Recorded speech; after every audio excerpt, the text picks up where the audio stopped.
Joining us now on the line is someone that you may be able to see at a PAX if you go to PAX East in Boston. We have our friend Bob. Bob, how's it going? Hey guys, coming in clear? Yeah, you're coming in loud and clear. Oh, good. Sorry, I've got headphones in, so I can't tell the volume of my own voice. I have that happen with Kathleen a lot when she shows up at the moon base. Doesn't hear anyone else say hello, and then just walks all the way upstairs, doesn't respond to anyone else saying hello, and then just goes, "Hi!" And we're like, "Yeah, we you know you're here." Should I have the headphones on for this, or is it better to not? Oh no, better for you to have them. Then we don't get any echo. Don't get Cool, any echo. cool. I can speak words. How long have we been doing this? Oh, it's only 57 hours so far? Oh boy. Oh, it's going to be a long one this year. My apologies for my tardiness. I had a traffic issue and a tech issue. Oh, no worries. No worries. That's much less exciting. I figured you'd be at a movie preview or something. No. I had a work thing and had zapped on back home and got hit every red light between Somerville and Revere. I don't know where those places are, but that sounds awful. That's hilarious if you're from New England. I'm sure it is. I have faith in that. I'm sure that like a couple people in the chat will be like, "Oh, that's so good," and then everyone else will be like, "I don't know." Chat is just losing his mind. Yeah, that one guy is really getting it. The one guy in New England, man. I was stuck in that traffic. So look, you do a lot of different content. You do a couple web series for the Escapists. You do a web series of your own. You do movie reviews, all that stuff. That's all cool and everything. I want to talk just about Schlocktober because it's my favorite. Oh, cool. Okay. Can you just tell the viewers what that is specifically? Well, Schlocktober is, on my show, The Big Picture on The Escapist, is the show where I am allowed to do basically whatever I want each week. So I get to say, sorry about that, that's my phone going off in the background. So if I want to talk about comics, I talk about comics. If I want to talk about movies, talk about movies. If I want to talk about video games, talk about that. During the month of October, I sort of got into this idea of, I'd like to do a whole bunch of shows about bad monster movies in October. And so I'll just do that for the whole month of October. We will do, show you obscure, bad, classic, crazy monster horror movies. And do one of them a week for the month of October, which usually breaks down to 4 or 5 episodes. And this year we had a couple winners, and it's always fun trying to find obscure stuff that maybe not everyone has heard of. So one of the ones you did this year was Dragon Wars, aka Yes. D-War, which I had actually seen prior to seeing it on Schlocktober. Nice. And it was very strange to me watching that movie because the whole thing just felt slightly off. Like the story aspect of it was moving too quickly. Like you were sort of like, oh, and now the scene where they're in love now. Okay, sure. But now we're doing this scene. Okay. It was sort of like he had seen a movie and understood the different beats you have to hit, and then was like, all right, we'll do a fight scene, then we'll do that scene, then we'll do this scene, then we'll do this. Very, very efficiently crafted, but not with much care. That sounds about right. Yeah. I think they were more concerned about getting the various dragon special effects scenes to land properly than they were about making the connective tissue of it. It's much more concerned with looking like an American produced big action film, even though it was made in Korea for about a third of what you would usually spend on a movie of that size here. So I imagine that's what happened. In the chat, Miller Dark says it sounds like The Room, and that's what I always thought about The Room. It was made by someone who, in his heart, believes he knows how movies are made, right? Like there's why is that rooftop a green screen thing? Well, because movies have sets. You shoot movies on sound stages, so obviously we have to have a sound. You get that impression that he quote knows how movies are made, and that's how The Room came to be. The first time I saw The Room, which was right in the middle of the first crest of it turning on, I think it was either right before or right after it had been on the Nostalgia Critics show, and my read of The Room is that it feels like if aliens landed on Earth for a week and watched exclusively American sitcoms and then tried to go home and make a drama about us. So it kind of understands how we work, but not really. I mean, that would explain where Tommy Wiseau is from. Yeah, I have that guy. I really want to see this movie now. The movie about the making of The Room, which is currently being produced. Yeah, apparently the book is really entertaining. I really want to read it. It's written by Mark. Yeah, Mark. Greg Sestero, who is played Mark in The Room and was the mad scientist in Retro Puppet Master, which was a Schlocktober movie. Wow. Yeah, the synchronicity. Didn't plan that. No. What? I'm gonna open up to any sort of questions from the room if anyone has any not from the movie The Room, from this room, because this year we only have to avoid Skype feedback. We've only got these two mics here, are the only ones that Bob can really hear right now. So we have to pass the questions on, or from the chat. If anyone in the chat has any questions, I want to know what's the movie you have enjoyed the most so far in 2014. Oh gosh, I wish that I had a less cliche answer, but because I have a feeling this is a lot of answers this year will be this. I so far the most fun I've had at a theater this year is Guardians of the Galaxy. I don't see how many people are going to be able to argue against that. It is fun. Notice I didn't say, what do you think is the best film of 2014? It was, what have you enjoyed the most? And yeah, I got to agree with you on that. Of course, there's questions on the blog. I'm sorry. Sorry, Bob, keep going. It's like, I could easily see that winding up as like my number one movie of the year, even acknowledging that maybe it's not like the best film, but like the one that I enjoy the most, because it is a legitimately great film. It's a great comedy. It's a great action film. Like, it really works. And I have a feeling even if that was, the sort of obscure movie that it kind of feels like I feel like that movie, if it didn't have the Marvel tag in front of it, it would still be exactly as awesome, but it would be like the original Flash Gordon or the Ice Pirates, where a couple people know that it's awesome and everyone else is like, wait, what? That looks stupid. Like, this is a studio name away from being this generation's Buckaroo Banzai Across the Eighth Dimension. Oh, wow. Buckaroo Banzai. Hell yeah.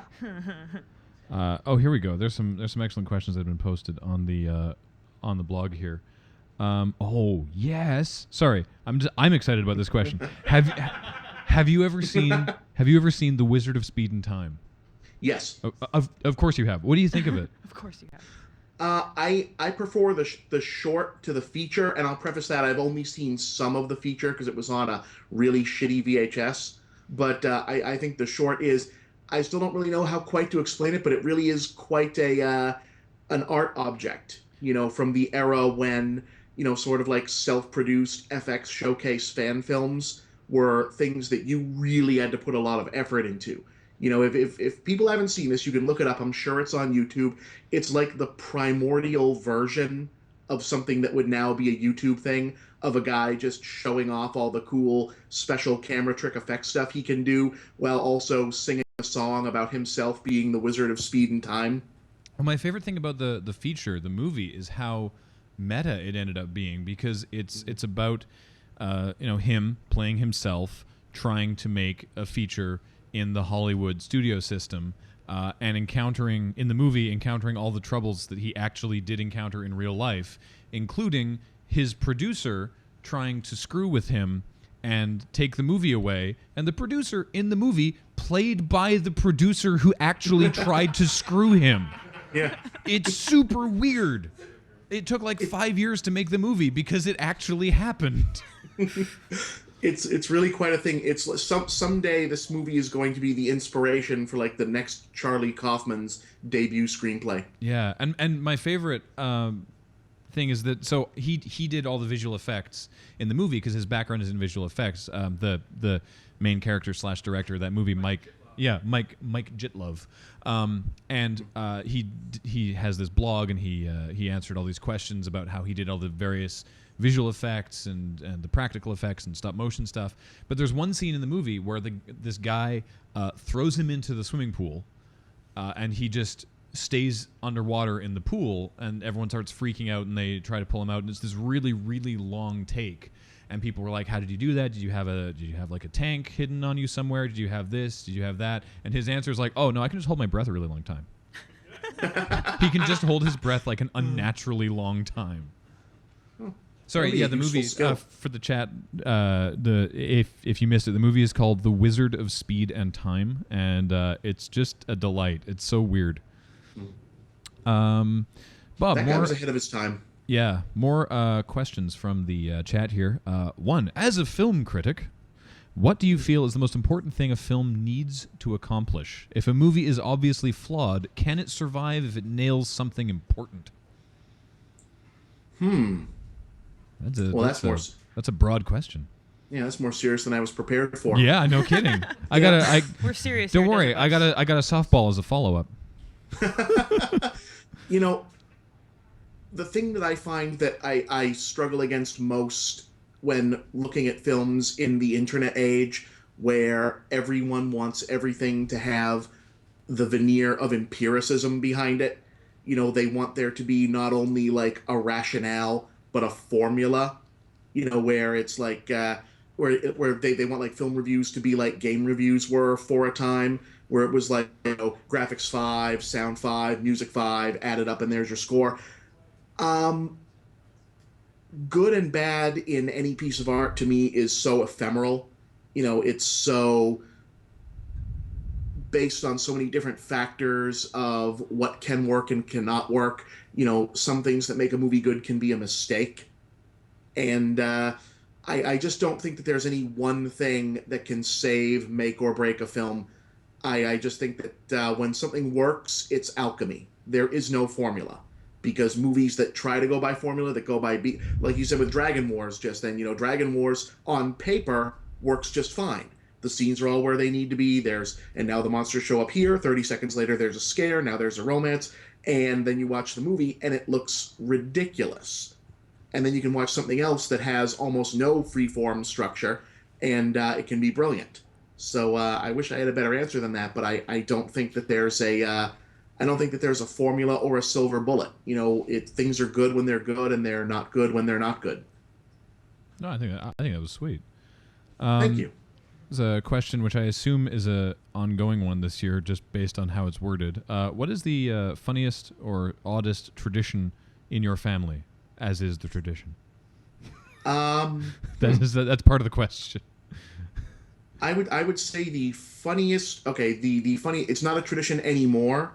But when my maternal grandparents were still with us, for Thanksgiving, apparently since my mother and her brothers were young children, we would go to their house for Thanksgiving, and they would parade the food through the house, banging on pots and pans en route, like a loop around the house to and from the kitchen, that they called a turkey parade. And for the longest time, I thought this was a thing that every family did. I have literally never heard of that. Yeah, it was just a thing that I guess that they made up and kept going. But that is definitely the weirdest one. Yeah. The turkey parade. That's Yeah. good. I like that. Hey, what is another question from the blog. What for you was the biggest surprise of the Marvel Phase 3 announcements? The biggest when it comes to the Marvel stuff, I hear stuff through the grapevine coming down through leaks and drips of information and stuff, that it's very rare that something comes up that's a huge surprise. Like when they said that the 4 new franchises were Doctor Strange, Captain Marvel, Black Panther, and the Inhumans. I know. But I knew that was mostly the case a couple months beforehand. Not like officially, but that was what everyone was saying they were going to be. The thing that surprised me the most is when they showed off the costume for Black Panther.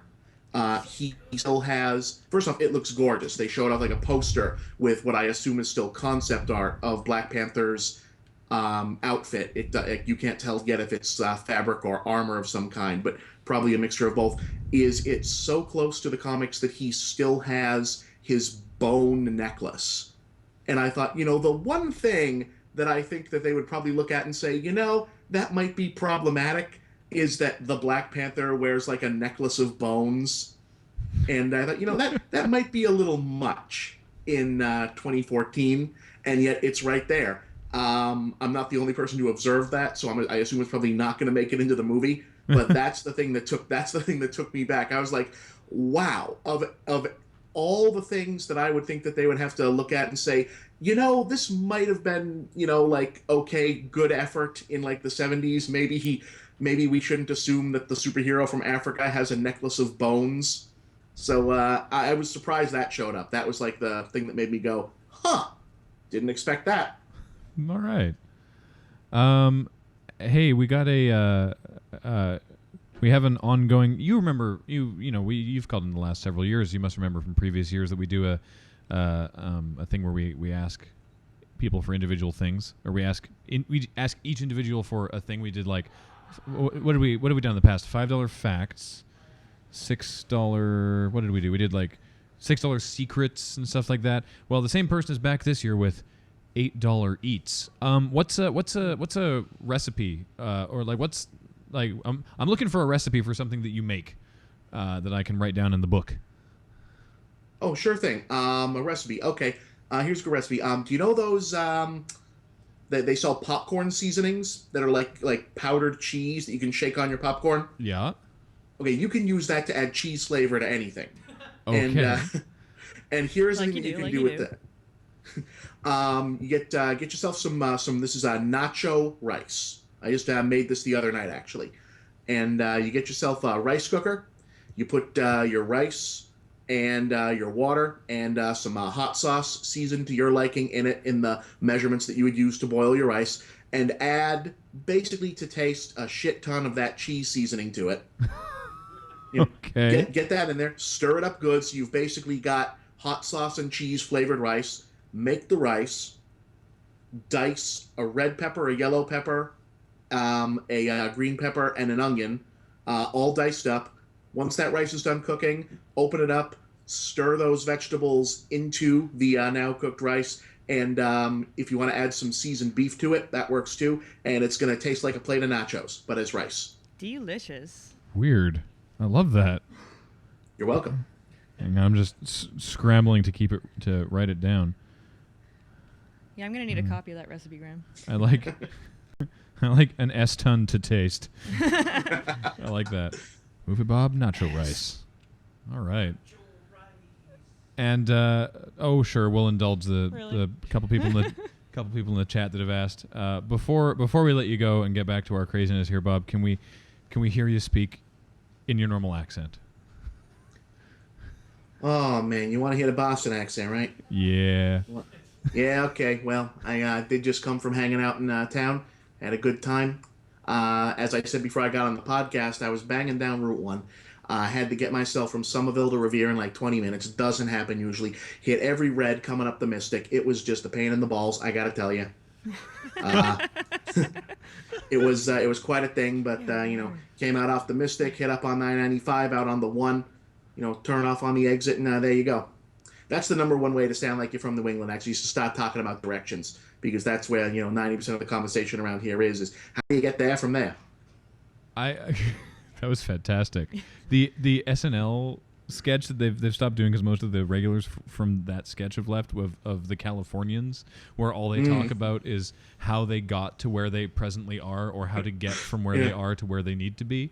And I actually always thought those sketches were pretty entertaining, but then when following that up with going to Southern California, and you realize that's not an exaggeration. Yeah. Everyone has their own secret route for how they're going to get from A to B. And they're really angry when someone tells you that their route is better. Yes. Yeah, really angry. That must be why I was so comfortable when I went to LA for the first time this past year.